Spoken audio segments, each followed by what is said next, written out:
Blizzard has released an official apology for the launch of 12.0.5. Yeah, it was that bad, guys. I'm not sure if this is a first, but this is the first time I remember in a long time where I see an official Blue Post apology for the launch of a bad patch. So, look, 12.0.5, unfortunately for it, actually has some fun content. I've been enjoying some of the stuff for it.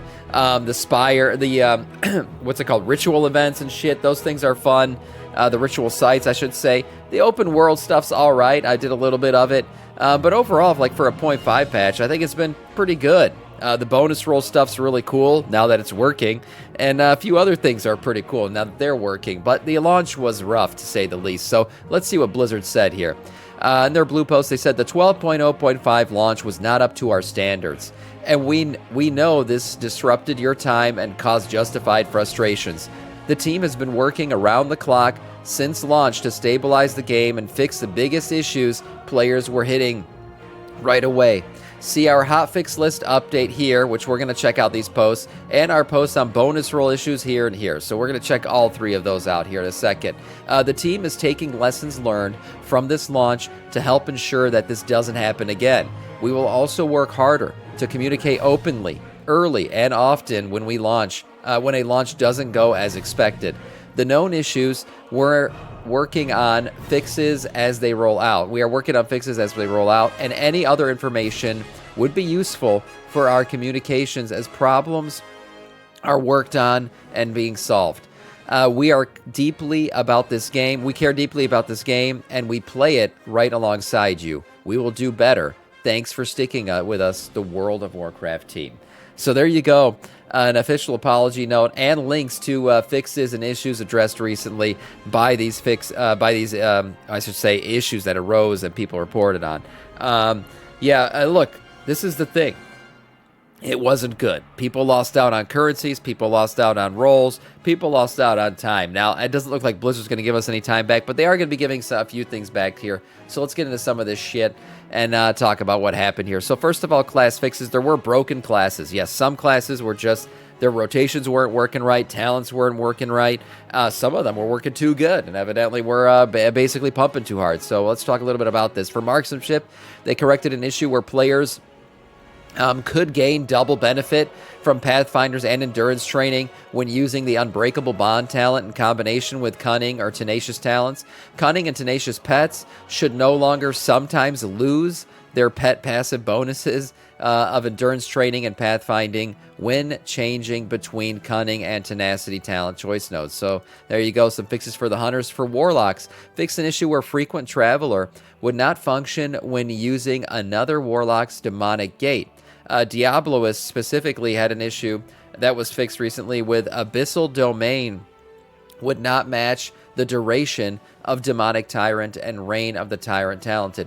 For Affliction Warlocks, they fixed an issue where Blight of the Weakness and Tongues would not properly display on the cooldown manager, and for Destro Warlocks, removed several spells from the cooldown manager as they are no longer present in game. So they were just shit in there that wasn't even meant to be in there. Okay, so interesting there. For Decor Duels, hiding players can no longer go near the Seeker's waiting room. I guess so people were just doing that.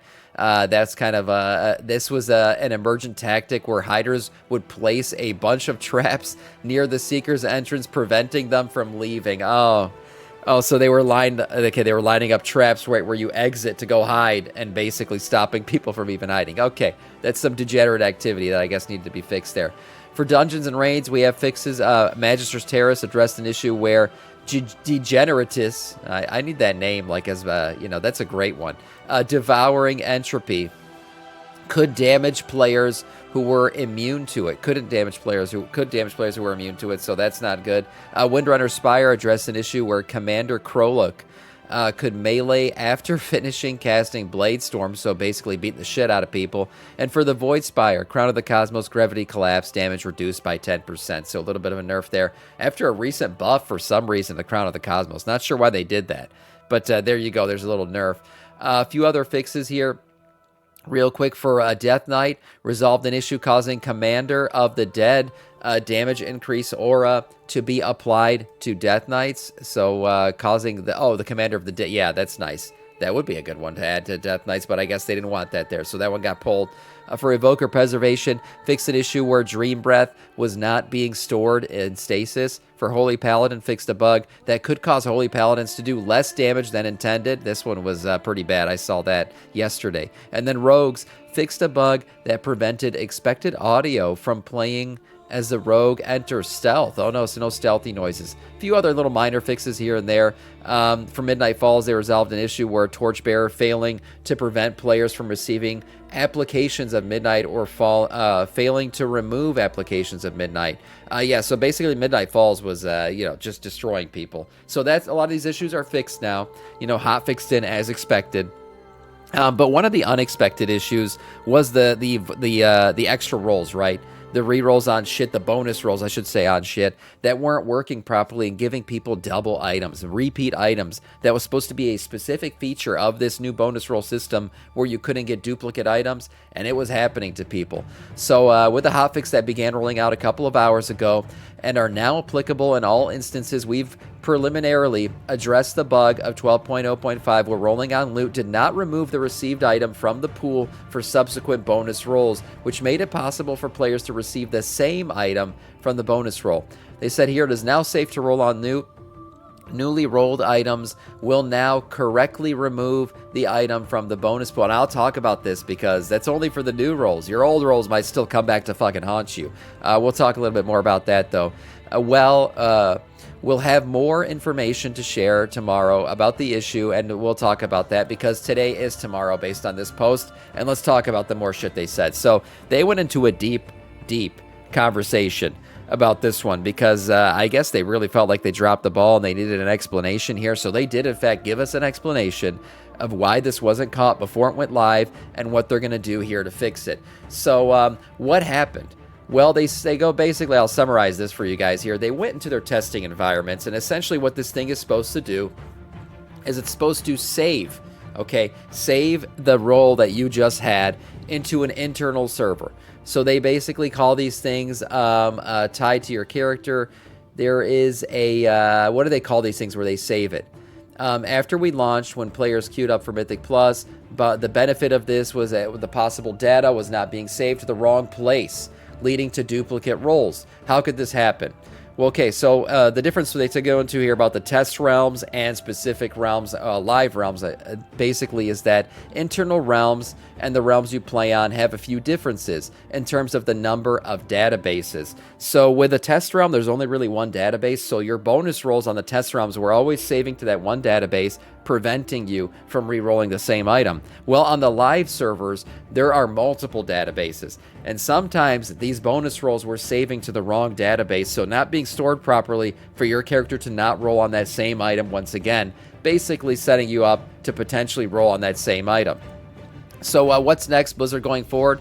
Well, they did fix the issue, but there is one issue that still remains, okay? They want people to know that duplicate rolls going forward, since this system is now working as intended, these new rolls that you do will be saved to the checklist properly.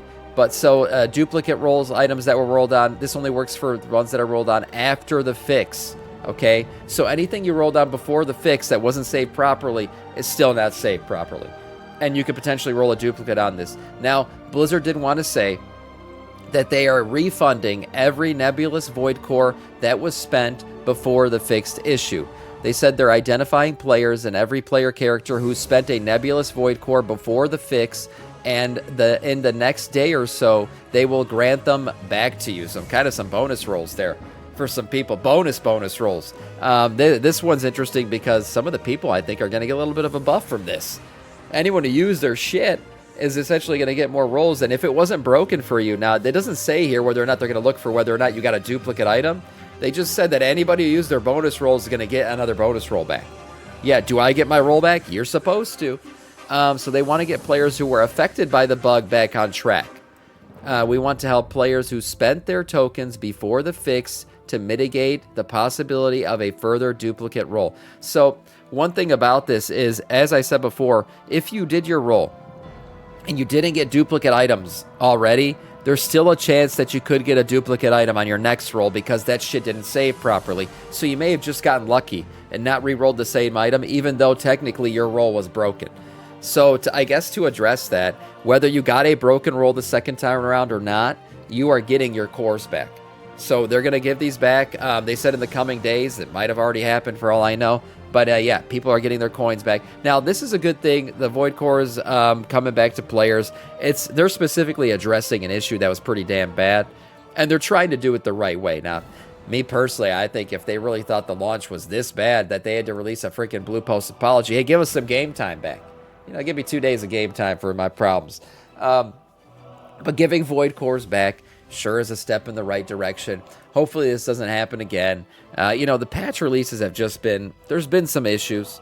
Some of them have been worse than others. You remember the, whatever they were, the Lights Hope Assaults or whatever the fuck those things were back in the War Within? Yeah, those were pretty bad. Those were pretty bad, and those were broken as shit. The events themselves weren't as broken in this one, but there is an issue actually that I wanted to get into here. So we got our Great Vault, right? And everyone right now is able to do the ritual sites to fill out their Great Vaults. You guys remember yesterday I was talking about it, that I did a Tier 5 ritual site live on stream with 4 challenges active. Here's the list of things that you should get if you're doing these things, based on the rankings, what you're going to be getting from your Great Vault. So you can get champion level gear up to a tier site ritual 3. And then if you jump to a tier 4 ritual site with 2 challenges active, you can get 263 heroic gear, or a tier 5 ritual site with 4 challenges active should give you 269 gear. Now, I showed you guys this yesterday. My shit wasn't right. I kept looking at it in the vault, and I'm like, guys, why am I getting 263? Shouldn't I be getting 269? We just did a tier 5 with 4 challenges, and my vault doesn't look like it's right. Warm Nav, thank you for the follow, man. Welcome to our Scourge. So, looks like I was right. This shit was supposed to give me a piece of 269 item level gear. So I'm going to go look at my vault today, see if that was fixed. If it's not, I'm going to report the issue. Because 269 item level, that's freaking, first of all, that's buffed as shit. That is the best solo player content you can do in the game right now. Better than any delve, any prey hunt, anything else. 269 from these are the best gear you can get. Now, I didn't do it solo. I did it with a 5-man. I'm not sure if that affects this or not. It doesn't say anywhere in here that would affect what you're going to get from the loot. But evidently it did. You need to do 2 of them to get 269. I'll do a second one. But I don't see anywhere where that says I need 2 of them to unlock the first slot. This is true. So maybe that's what it was. Yes. No number of people doesn't affect it. So that's good. That's good. Did we do 2 of them yesterday or 1? You know what? I'll do a second one today, and we'll see if it's fixed. How about that? So there we go. So this is a list of all the things that you can get, again, from all of your different ritual sites. Again, Tier 5 plus 4 challenges right now gives you the best gear possible from any solo content in the game, which is fantastic. Great for solo players. As I said, I did this with 5 people. It was super easy. Getting 269 gear with 5 people, this was probably the easiest way to fill out the vault, and currently the best way to do solo player content in the game as well. So, nice way they set this up. I think ritual sites are fun.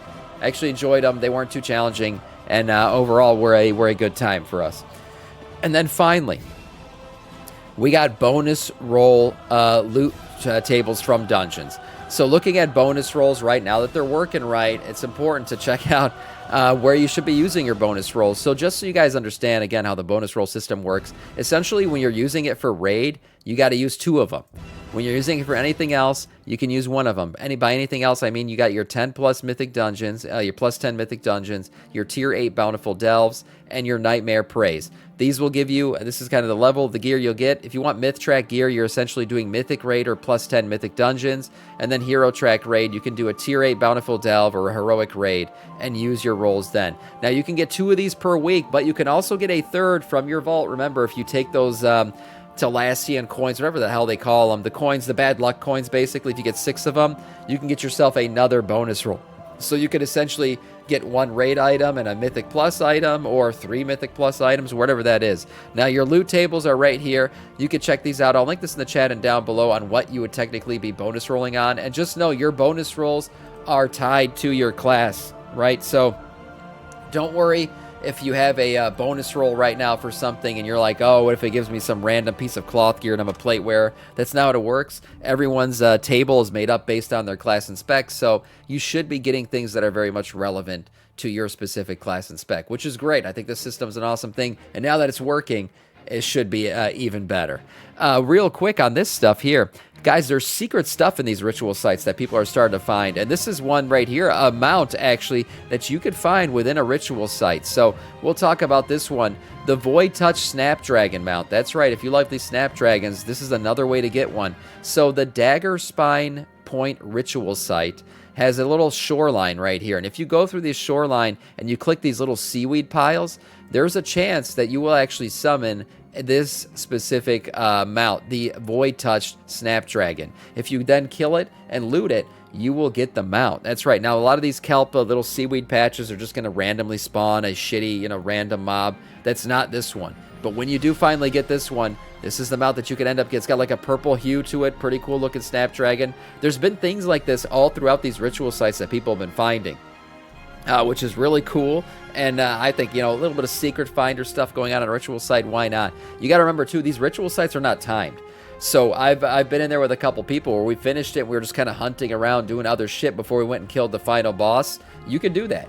Run around, do whatever you want, so go check through these seaweed piles if you, in fact, do enter the Dagger Spine Point ritual site, and try to get the Snapdragon. It's a pretty cool one.